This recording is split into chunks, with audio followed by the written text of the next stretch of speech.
Hello there. Today we're going to take a quick look at large language models.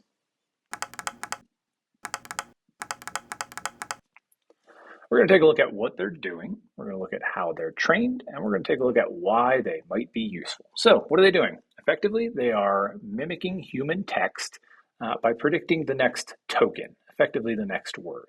In the olden days, last year, a token was a smaller section of a word, so the phrase hello world would be something like this.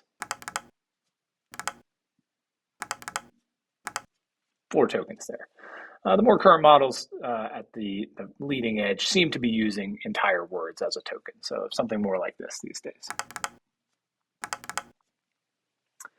So how are they trained to do that? It happens in a number of steps, and we'll probably do a different brief on that at some point, but the first step is called pre-training, and you're effectively compressing a huge amount of information down to a much smaller size. It's not intended to save all of the original information and serve as a reference to all of the original information. It's using that to teach the neural network how to predict the next word. So it's important to understand that it is sort of a lossy compression that isn't necessarily a reference to all of the original information. So that's the first step. That's called pre-training. And then there are a number of other steps to basically fine-tune it to act more like an assistant and respond to questions and that sort of stuff. So there's my funnel showing the World Wide Web compressed down into a large language model. So finally, why would you use them? Well, lots of reasons, and lots of people are finding different valuable aspects to them. Personally, I find they're very useful to help summarize large documents.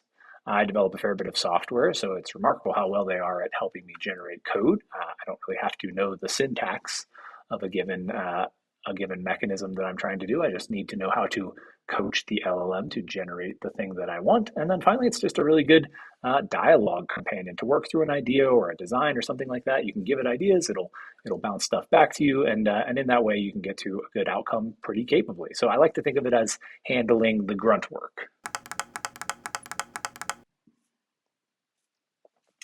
It is important, I think, still to keep a human in the loop, though. The models, at this point, they can say wrong things. They can kind of get lost and mixed up a little bit. So I like to think of them as a tool used by humans and wielded by humans rather than necessarily something that acts on its own. Thanks for watching. I hope that was valuable.